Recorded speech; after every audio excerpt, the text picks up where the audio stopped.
not sure if it's live yet, but it's loading. Um, yeah, exciting.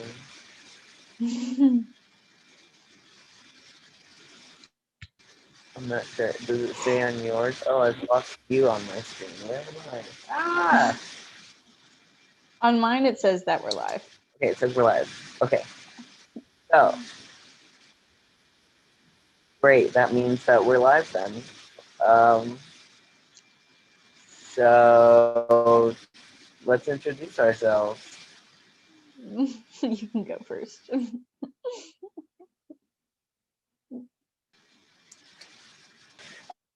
I can't see you right now, so I'm like not able to get visual cues. Where am I? Ah! Okay. You keep like freezing here and there.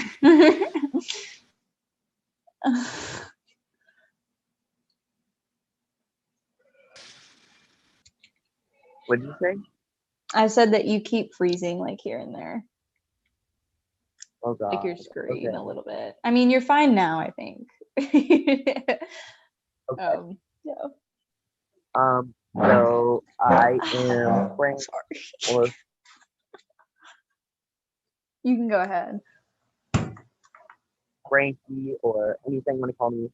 But that's my name. Did you hear me? Yes, I can. Sorry, I had to plug in my computer. Oh, I wasn't sure if I closed it down. So Frankie, whatever you call me. That's my name. Out of drag, my name in drag is Piranha, which I used to do drag during these, but that could have fell apart because I'm not very good at talking while I'm doing makeup. Which I totally like forgot that was how this started. So anyway, yeah, I am a drag performer and artist, and just a normal artist too. I basically do everything in the art world that you can think of, except like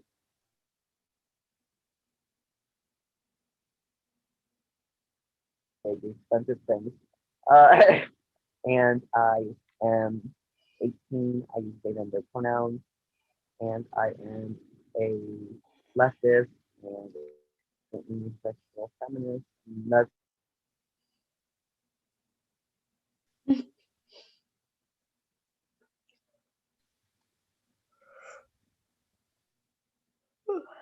Sorry, you like froze there a little bit. So I was like, wait. Okay. Anyways, it's okay. Anyways, my name is Melora. I am currently 17. I am a self-described creative, intersectional feminist, vocalist, and I am POC. And I'm again excited to be here, like always. And my pronouns are she, her.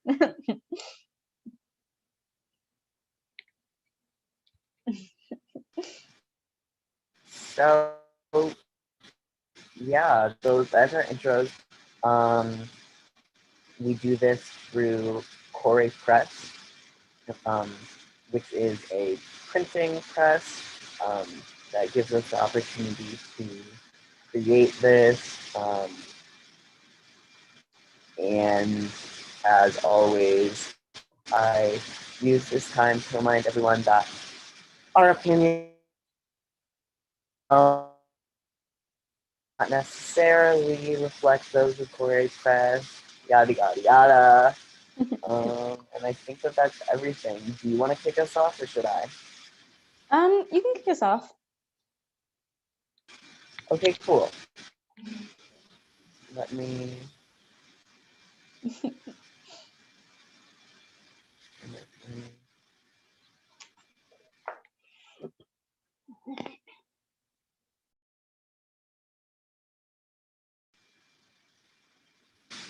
Hello. My computer's freaking out. Sorry. Hi. It wants me to install a Zoom device. I can't see you. I can't see you. Yeah.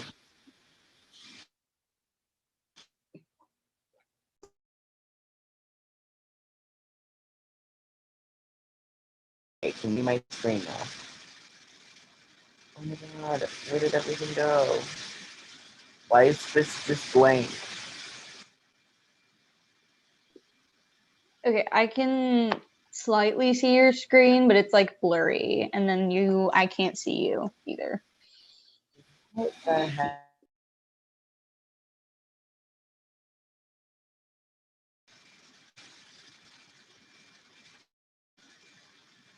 Oh, I can't see me.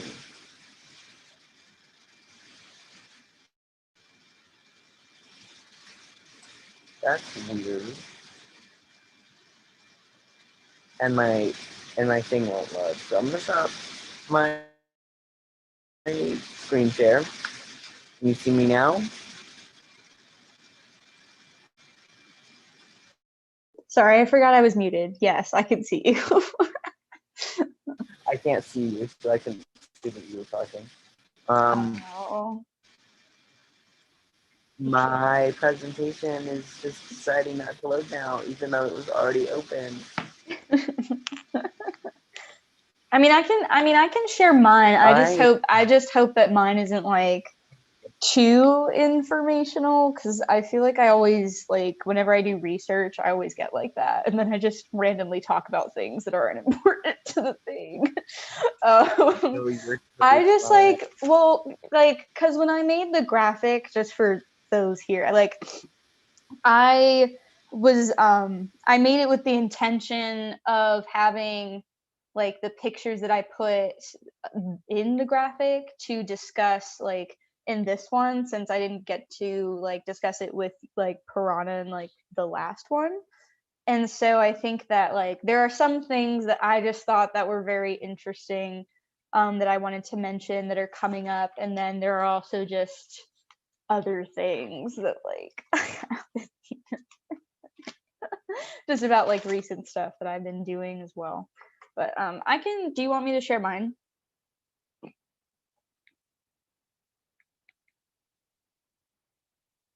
Do you want me to share mine? Sure. Okay, sorry. All right, let me see. Oh, it says host disabled participant screen sharing.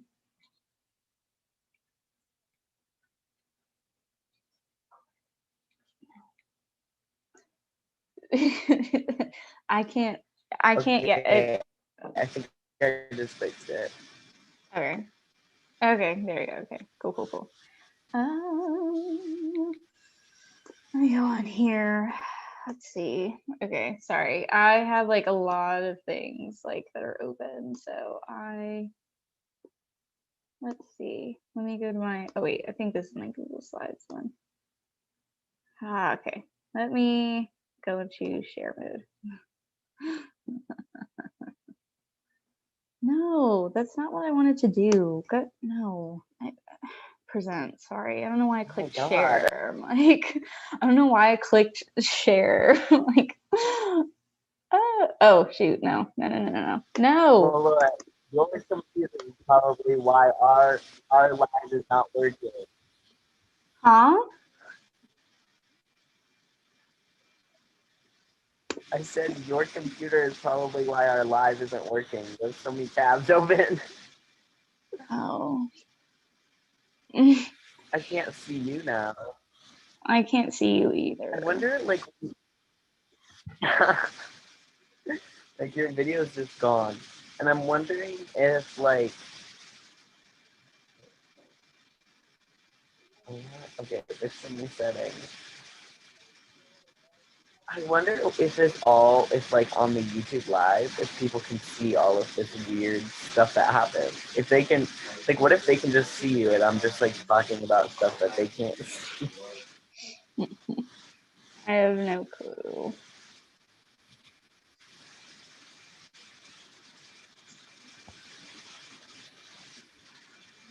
Okay, do you want to try sharing again, or should I try sharing? Because mine's loaded now.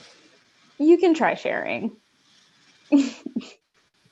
Okay, I just need to pull up my notes on my other computer. I totally forgot to open those. I think I have them open already. Um,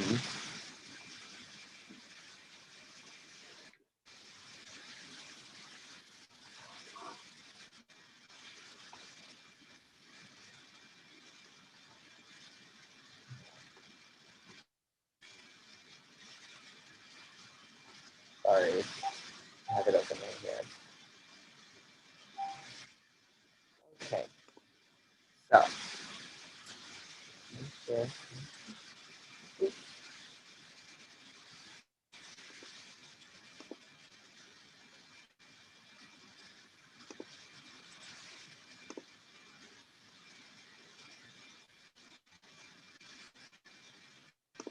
and quick presentation.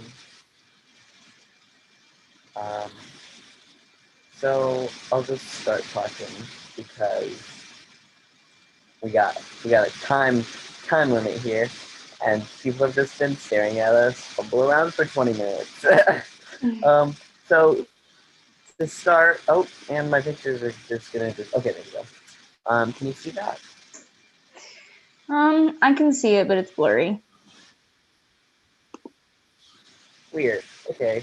Well, hopefully it gets better in a minute.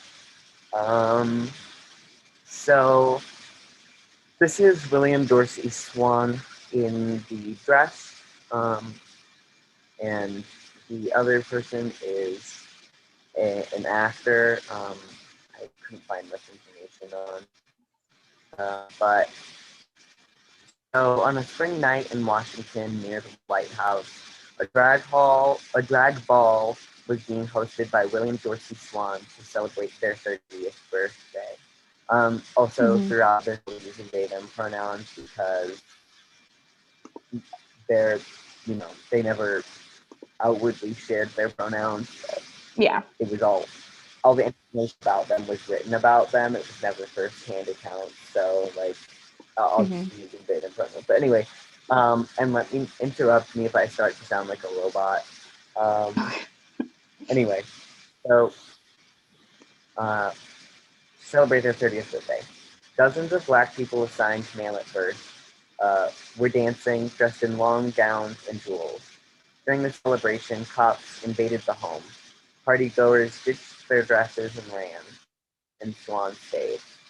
They said to the cops, "You is no," and stood in the way of them entering the room while wearing their cream-colored satin dress. This is noted as one of the earliest recorded instances of queer resistance. Swan was also one of the earliest recorded individuals to refer to themselves as a drag queen. William Dorsey Swan and 12 others were arrested that night for being a suspicious character. Um, so that was the first thing that I want to talk about in their life, which was these drag balls that they um, were a part of. And I just thought that was like a really beautiful thing to share because, you know,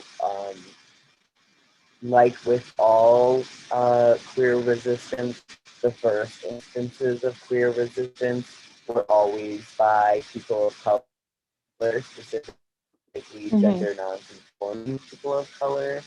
Yeah.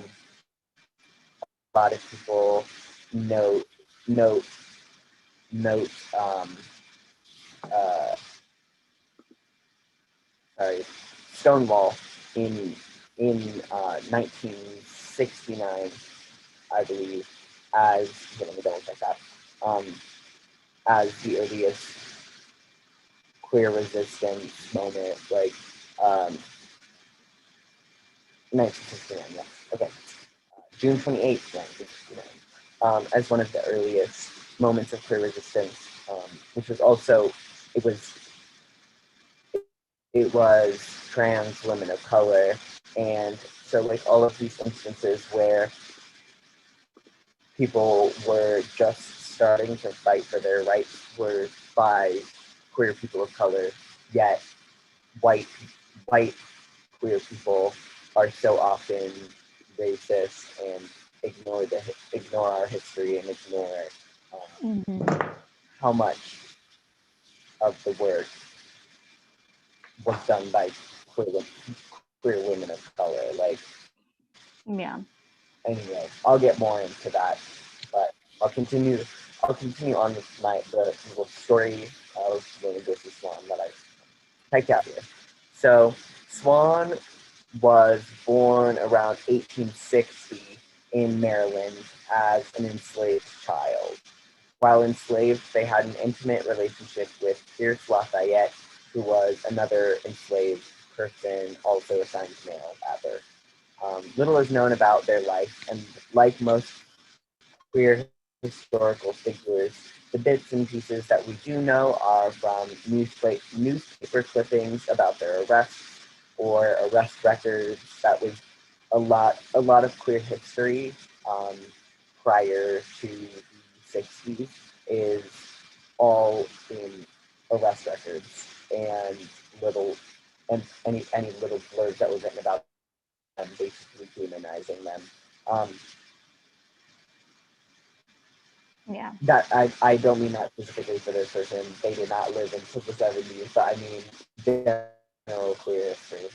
I don't know if I said it correctly. Anyway, uh, what we what we do know about them is that they were huge queer activists, uh, and they worked to create states organized for liberation, and was one of was the first American to take legal and political action to advocate for gay rights. Swan demanded President Cleveland's Grover pardon their criminal record in 1896, which they did not win that. I don't believe. I couldn't find the like final decision, but it did not seem like that happened. um, Swans drag balls brought joy and celebration for formerly enslaved people, as well as white people, and they were charitable events that raised money for different causes in the community. Similar to modern drag balls, the participants would dress up entirely and use stage names. Um, sorry. Their competitions were cakewalks, which was a dance invented to mock slave captors, named this because the winner would receive a cake. That started while people were enslaved and continued on post-slavery. But when it was while they were enslaved, they were actually some of them were actually held by slave owners, which I found really strange. They like thought it was like funny, but they were like being made fun of. It was basically the like enslaved people would try to like they would like do the dances that the people were doing at their parties, and then like this thing started where uh, the slave owners would like have little competitions between enslaved people, and like the winner would get like a slice of cake.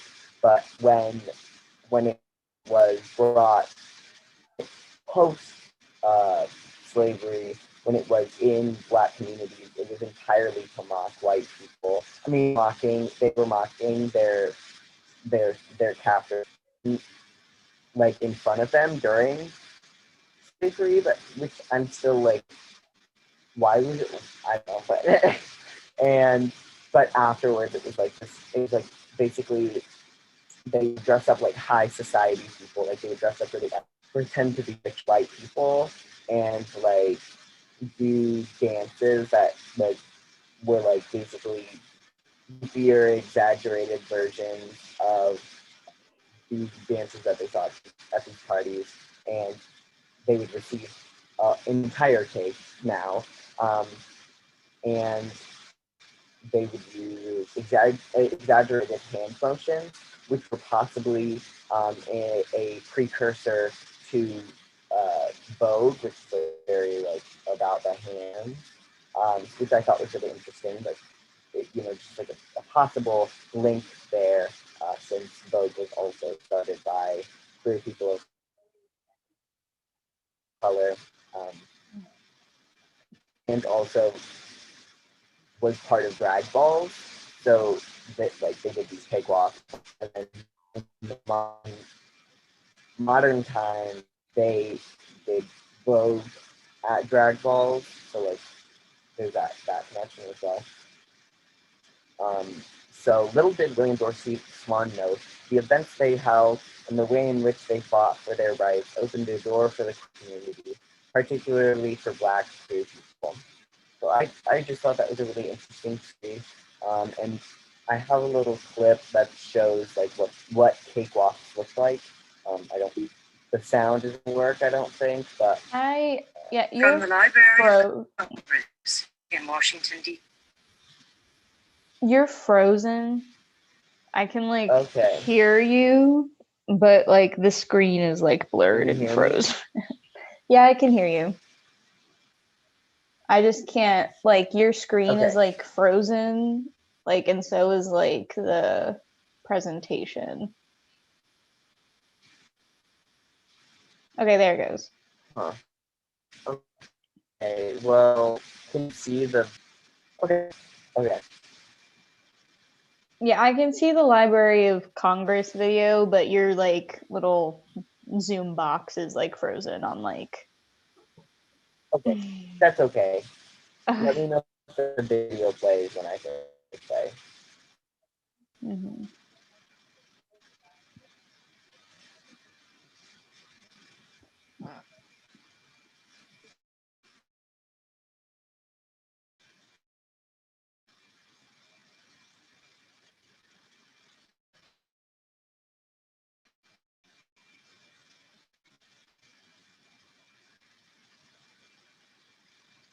And now it's okay. But anyway, okay, there we go. This has been a presentation. Thank you, Library of Congress. So as you could see, they were wearing like suits and big dresses, and making fun of aircrafters. I just thought that was like a really interesting little history. William versus Swan is, noted to be one of the earliest drag queens. Obviously, there was others at the time that they were doing it with, but they are one of the very earliest, if not the earliest, recorded drag queen, because other drag queens were very not obviously we're not putting that out in the world because it was highly illegal. But William Dorsey Swan was very and honest about that and put that out into the world. I think that was really interesting. We're at halftime, so I'll let you start on yours.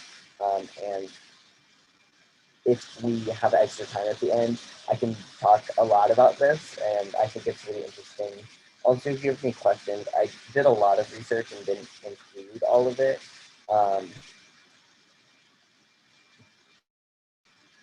So I can answer any questions or like anything like that. But yeah, you can start on yours now, and you can revisit it if we have time at the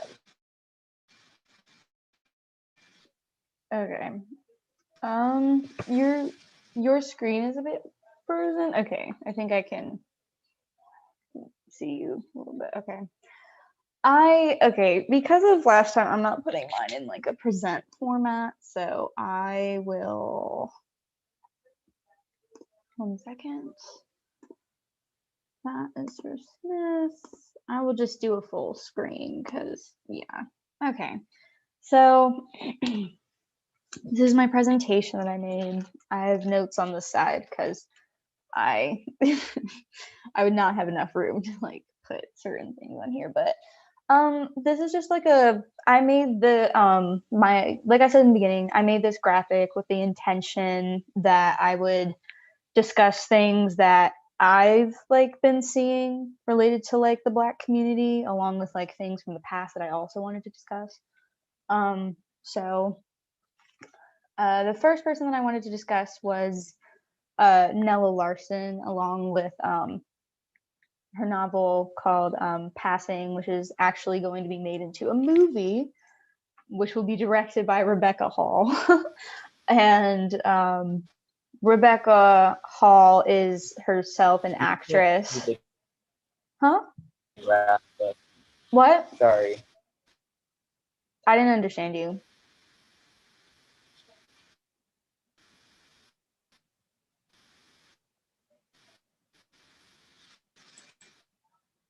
I didn't understand. Yeah.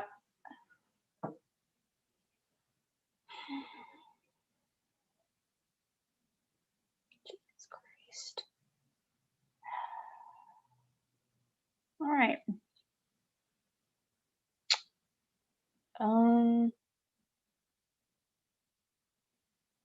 I guess Piranha's having internet issues.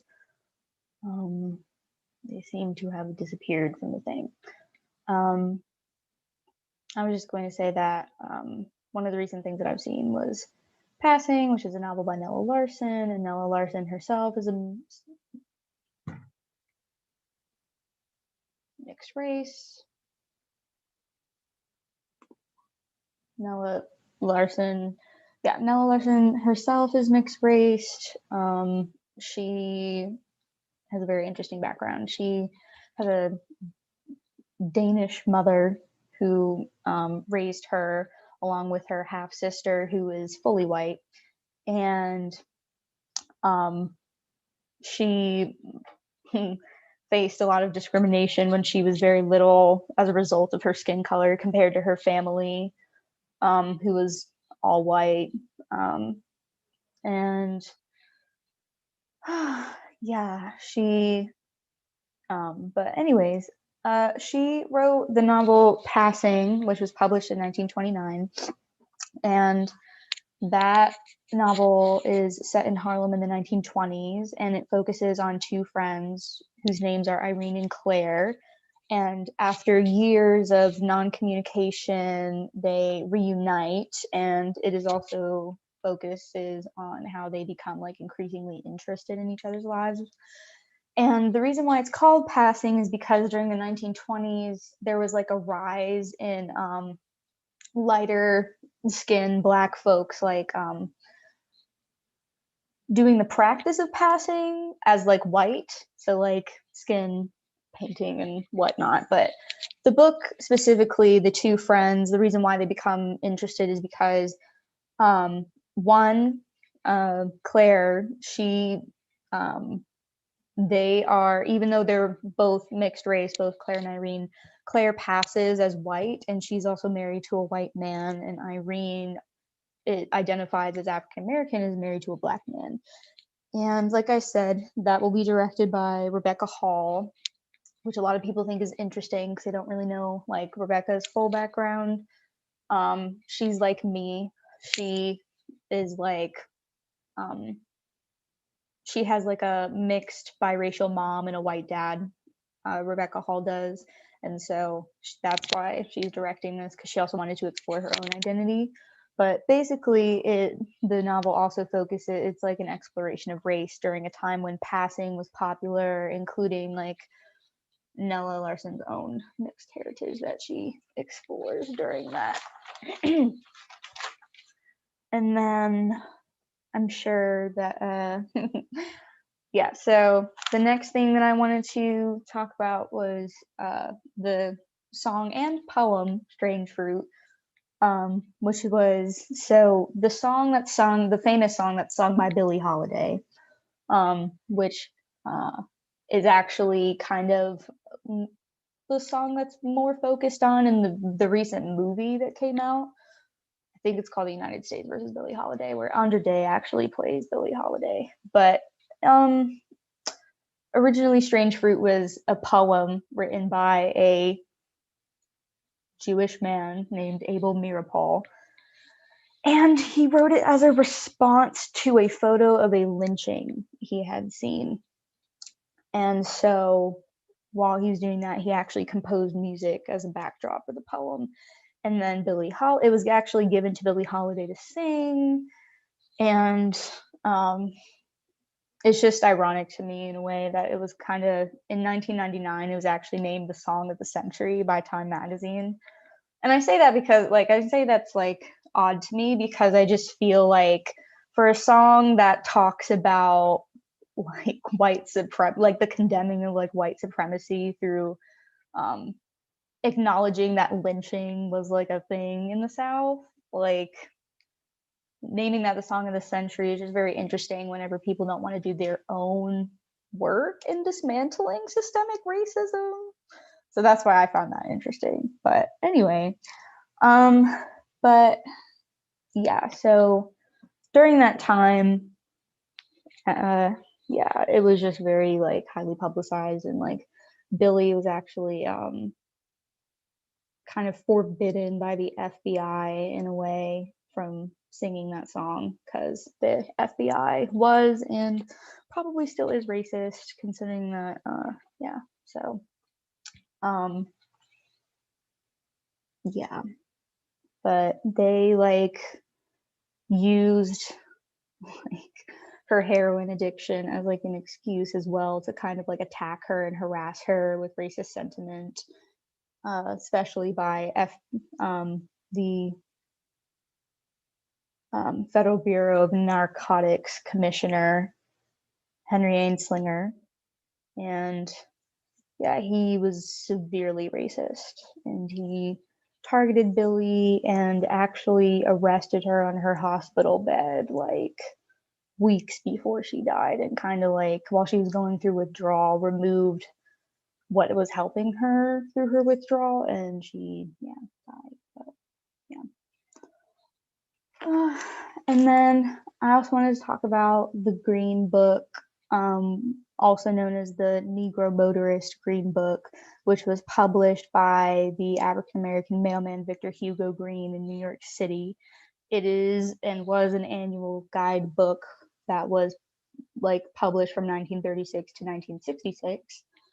And what it did was it had detailed routes, services, stops/places that were deemed safe for Black folks while they traveled, so that they could possibly, and I say possibly very like as key, possibly avoid being like physically hurt or discriminated against by their white counterparts or by the police. And it eventually expanded on a national level.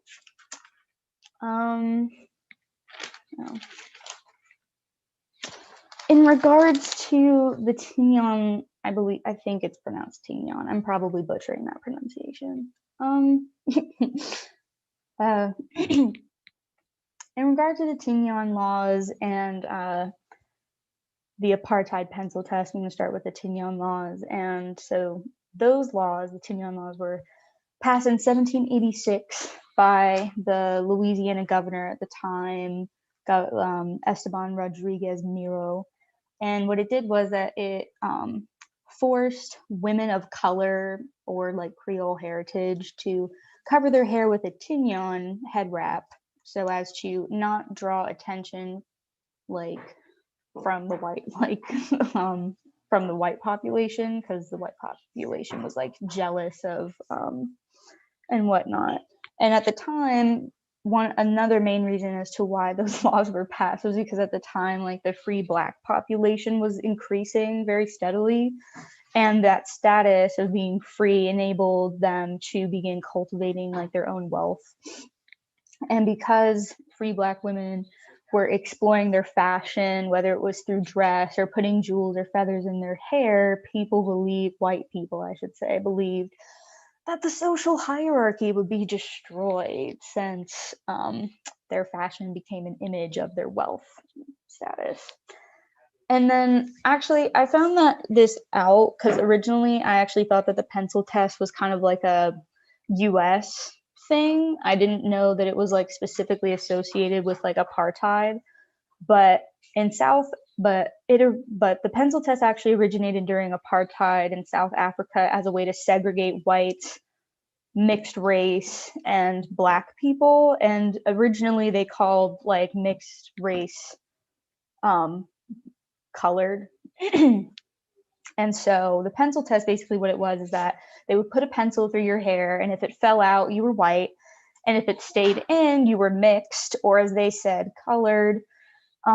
For Black folks who wanted to be reclassified as like mixed race, a pencil would be placed in their hair, but instead of it just being instead of waiting for it to fall out, what would happen is that they were asked to shake their heads, and if it fell out while they were shaking their head, they were reclassified, and if it didn't fall out while they were shaking their head, they remained as they remained being classified as Black. And yeah. And last time, I know that I kind of already mentioned Malcolm X via the interview where he was asked like if he hates all white people. I kind of already mentioned that, but I kind of wanted to like recircle back to it because I felt like I didn't do a great job of explaining last time. But basically the question that was asked to him was that if does he hate all white people? And I'm pretty sure it was by a white interviewer and it was filmed. And basically what Malcolm said was that in the Nation of Islam, that they are taught to love their own kind, and that the white man is to take care of themselves or to keep to themselves, and that after kidnapping like Black people from Africa, millions of Black people from Africa, stripping them of like their humanity / dehumanizing them and like claiming them as property and deeming them as chattel, and then using the system to their advantage in order to, quote, further us into slavery, that it would take a lot of nerve and audacity for white people to like ask like the question of whether like he or other Black people hate all white people. Because I think that during, like, if you notice, like in that, if anyone ever watches that interview, because I actually saw that interview on the Instagram page called African Archives, and I just think it's interesting that during that time that like white people didn't want to be hated. They were kind of like asked questions in the sense of like, oh my God, like we're hated by POC, we're such victims, like, oh my God. And I would just be like, exactly what Malcolm said, like it's kind of like audacious for you to ask like whether or not like you're hated by like by any POC period, because you know, you did all of that, and even if you didn't do it directly, like you probably have friends that were racist during like the 60s and so forth, and in the past and whatnot. So I just thought that was very interesting, and I really liked the way that he answered that. Because I think that a lot of white people try to like victimize themselves or make it seem like, oh, like, but we didn't do these things, it was our ancestors, or like, oh, blah blah blah. And it's like, well, you still benefit from certain things that your ancestors did, so it's time to dismantle that. Anyways, on to one of my favorite people, Kathleen Cleaver, who's still alive today, which is why I have an older picture of her. Yes, back when Kathleen Cleaver was in like when she was just getting involved in like the different like movements of the 60s, she was originally a Student Nonviolent Coordinating Committee secretary, or SNCC as they called it, SNCC. And then from there, while she was organizing a student-led conference, she met her future husband, Eldridge Cleaver, who at the time was the Minister of Information for the Black Panther Party. And then from there, when she married him, like she kind of ingratiated herself into the Black Panther Party, and she actually created a position for herself, which was communications secretary. So she did like press conferences and stuff like that. She talked on TV and at rallies. She helped with protests and creating posters and all of that while she was doing that. And she was also one of the first women in the Black Panther Party to be a part of like the central leading group or leadership group. After all of that, and today, she's a lawyer / professor of law and legal history. And she's also, obviously, she's an activist, but she's also an academic. She's written a bunch of different essays, and she also has like a biography or an autobiography, I believe. But she also has written a bunch of academic essays in regards to like feminism and racism. Um, and then the reason why I'm talking about Kathleen Cleaver is because I recently did like an art project on her where I drew like where I drew a portrait of her. And then I had to do like research questions on her. So some of my answers are also from that. But one of the things that I actually found out that she did was that while she was in the Black Panther Party, like through the trauma that she experienced, while she was in the Black Panther Party, including like emotional distress from the fact that a lot of her colleagues and friends had died during that time. She created like healing retreats for other women who were like either associated with the Black Panther Party or like in the Black Panther Party who had experienced whether it was like all ranges of trauma, whether it was like mild to severe, which I thought was very cool. She also helped feed people in need. She provided access to medical care, and she united families who had relatives from the Black Panther Party in prison. And then finally, I have the Black Panther Party since I talked about that with Kathleen. But okay, so the Black Panther Party, which originally was called the Black Panther Party of Self-Defense, but they dropped the self-defense part, obviously. So it was originally founded by Bobby Seale, who's on the left here, and then Huey P. Newton, who's on the right here. In 1966, to challenge police brutality and to help the Black community, and some, not all of their goals included like assuring that Black people's civil rights were respected, not only fighting against like severe police brutality, but also challenging like the police's authority and protecting the Black community from the police, making sure that self-defense was key in their organization, along with like fighting against police attacks, ambushes / police searches, and like surveillance within the Black Panther Party. And I say surveillance because that's one of the reasons why the Black Panther Party ultimately disbanded, besides being infiltrated by the FBI, because again, the FBI was super racist via J. Edgar Hoover, the director of the FBI. Yeah, they also had like infighting and differences in leadership and beliefs. And then today, as we all know, we have Black Lives Matter, which was founded by Alicia Garza, Patrisse Cullors, and Opal Tometi. And as their website describes, Black Lives Matter is a global network that builds power to bring about justice / change, healing, freedom to Black people everywhere, and fosters relationships and strength within the Black community. And I say all of that to also bring up the fact that recently was the anniversary of Breonna Taylor's death, which was on March 13th, for those who don't know. And I say that because I don't remember seeing a lot of people post about it, which I found very interesting since people were all about it last year. And another upcoming death that everyone was all about last year was getting justice for was George Floyd's death or murder. They were both murdered.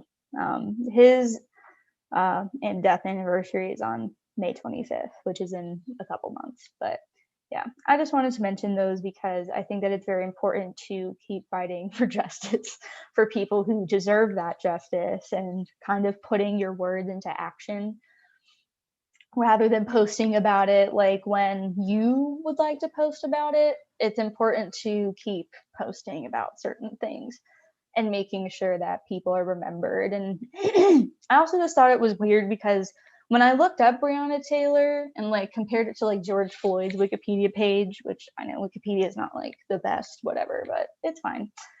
I felt like George Floyd's page, like, I mean, both were really depressing because it was just like, oh, they're basically remembered because like they died. And I'm like, well, there should be additional information about them, not just the fact that they were murdered by the police unjustly and unlawfully. You know, like there should be multiple different like points in their life that's mentioned on any type of page that's about them. But like George's was definitely more like, I don't know how to like put, but basically like when I was looking at Brianna Taylor's page, it just felt like a report.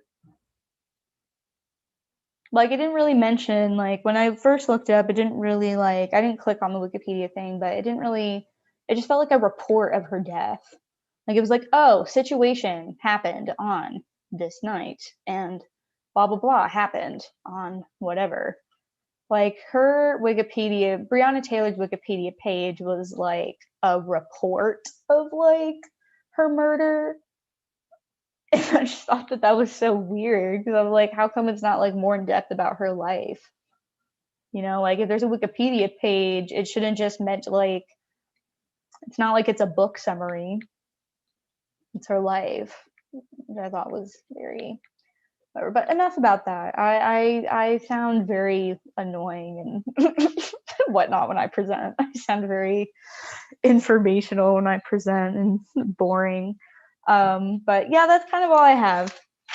So yeah, that's all I have. So I will stop screen sharing. No, Um, that was all. That was not at all. That was I just like, I don't mean to you like really be caught like, it. It was really insightful and thank you. Yeah, I don't mean to like interesting. be all like, I oh, definitely yeah, sorry, I didn't mean to interrupt you. I like you kept like cutting out, and I thought you were stopping, and I was like, wait. I was like, wait. I was like, oh no. But no, I don't mean to be all like pity party. I just know that like when I talk about certain things, I feel like I get very like in the zone of like informational mode, and then I'm like blah blah blah blah blah, and I sound very monotone. it was great and very interesting. I'm probably Yeah. cutting out right now. Sorry. Oh no, you're okay. Your Cutting presentation was out also very for beautiful. me. Oh, Thank can you you. hear me? It kept cutting out for me on the. I Which parts did it cut out? You giving can me hear a me? thumbs up. I don't know if you, Okay. Okay. Okay. Which yes. parts? Your like I don't know. I don't know if my camera was turning off, but it kept like disconnecting me from the Zoom. Yeah, I So saw that. hopefully it continued. Okay, hopefully it continued going on the YouTube. YouTube? I'll check that and make sure. I was like, um, I'll check that. Anyway, we are almost at time. We have 3 minutes. Is there anything Um, final that you'd like to discuss in the 3 minutes? That way but we can get some discussion time in. uh, yeah, there's nothing in particular that I had lots of thoughts during your presentation. I was like, yeah, this, but like not my brain is like immediately deleted that information. Um, what was I thinking?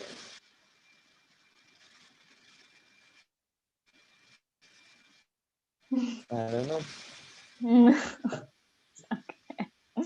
I don't really. Yeah, sorry. I'm like nauseous right now, so I'm just like, Oh, like my brain is just. I'm Um, sorry. That sucks. it's okay. I'm always nauseous. Some like, cute quirk. um, yeah, I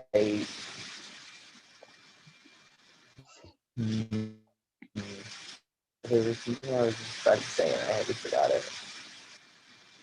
I thought that the book about passing was really interesting since that's like still such a big thing. Mhm. Um, and the same thing with like the motor vehicle guide. that's also like, if something like that was published today, people would still buy that, Yeah. I just think that like I just think it's really hard.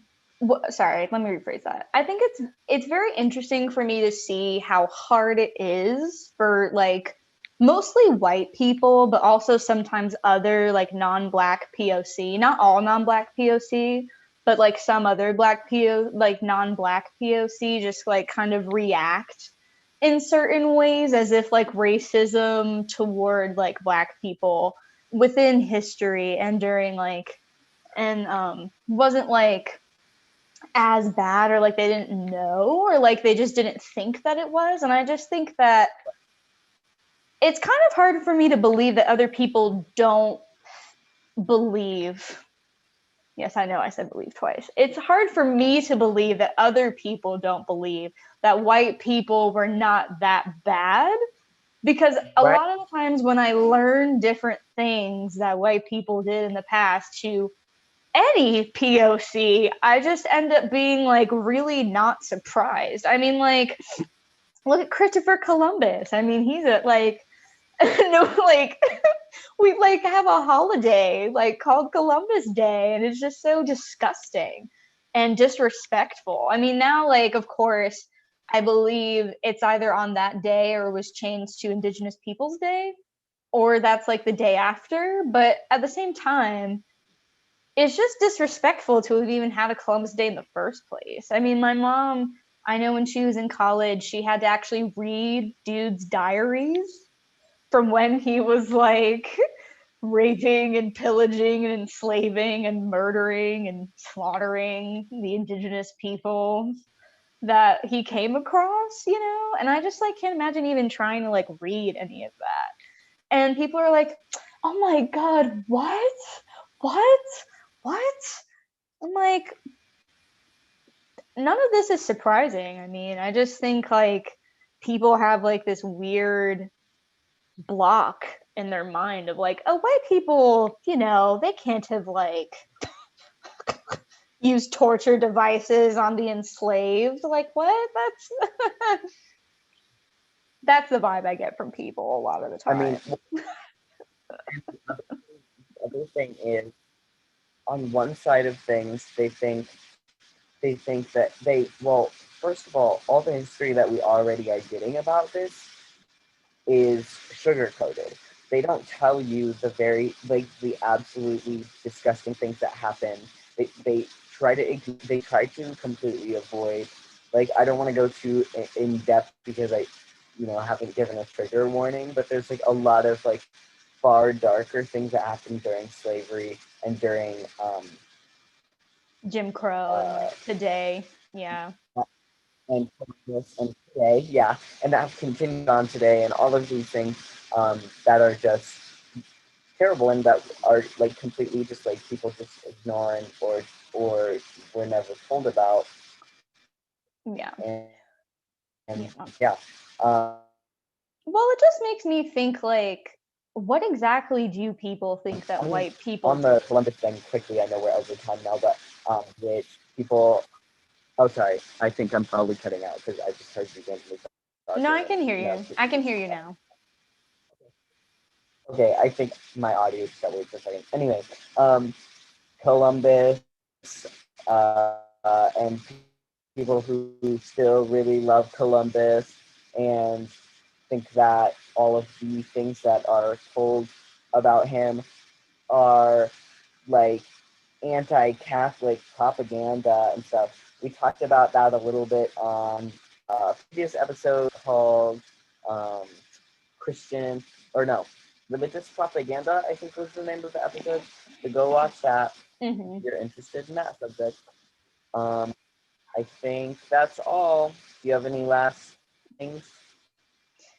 I just think it's like hard for me to like whenever people are surprised about certain things that have happened in the past that white people have done, I just think like, so what did you actually think that white people did? If you're like shocked that like, you know, fire hoses were sprayed at black people while they protested peacefully. You know, like I want to know like what exactly you think white people did. Like, what did you think? Like, you know, like that's what I want like people to answer is like when I think about that. Because I'm like, what did you actually think white people did? Like, people are like so shocked. I mean, like even today with like the whole Meghan situation, I'm not shocked. If you watch The Crown, you will not be shocked. I'm sorry. I don't like the royal family. I don't approve of any of them. They're all royal, capitalist, spoiled snobs. What they did to Meghan was awful. It was not shocking though. Like if anyone has watched The Crown, I I wasn't telling feel you stop. like it would be less shocking and being like, you know what? I can't imagine them not helping Meghan considering that it took a while for people to, you know, agree to stop apartheid in South Africa. Oh yes, it took time. So, yeah, unfortunately, I think that like just different things that are happening today is just very sad and like people like specifically related to the Megan thing, like people even like there was like this one account that I follow that was talking about the Megan thing and it was just sad because unfortunately it was like another woman of color and and I believe they were saying that like that they didn't believe Megan. And it was just like, wait, what? And then like all these other comments within like the post on underneath were like, yeah, I think that Megan's just trying to be the next Diana. And I think that like Megan's just doing this for attention and blah blah blah. And like, you know, no, capitalism and richness is no. The no. But I still No. think that Well, like what happened to Megan was not okay. And I think that in general, like people are talking about like, oh, she just wasn't equipped to handle that type of life. And I just think that like if you're not equipped, then you just shouldn't, whatever. And I feel like I didn't even know what happened in the royal family like that or in general because they're so private, like until The Crown. I'm sure that like obviously they don't know everything like those who make The Crown. But like can like when you look at it and you see that type of like royal hierarchy and whatnot, it's just so shocking to me because I'm like, God, like no one really knows what happens in the family. So I don't think that people should be saying like, oh, she's just not equipped. And I feel like I would have done a better job or something like that. And I'm like, I don't think anyone can handle the type of emotional distress and manipulation and like racism that like Megan went through or that anyone could go through. Obviously, like I mean, look at Diana. Like obviously she didn't face racism because Diana was white, but like she faced like in the show, it was just really sad, like watching her like have her eating disorder and like going through all this other stuff because like her husband did not love her and I was just like yo like it's the royal family. I mean like good god like like I mean like racism it just persists. But anyways, sorry, I went off on a little no. tangent there. So I was just gonna say, yeah, let's just like close with F the royal family and yeah. good people. Yes. And thank you guys for watching, and we're very sorry about the internet issues that happened during our time. Yeah, But lots of things to do about it, but yes, anyway, yeah. But we'll see you guys next everyone, thank you time. for Thank you.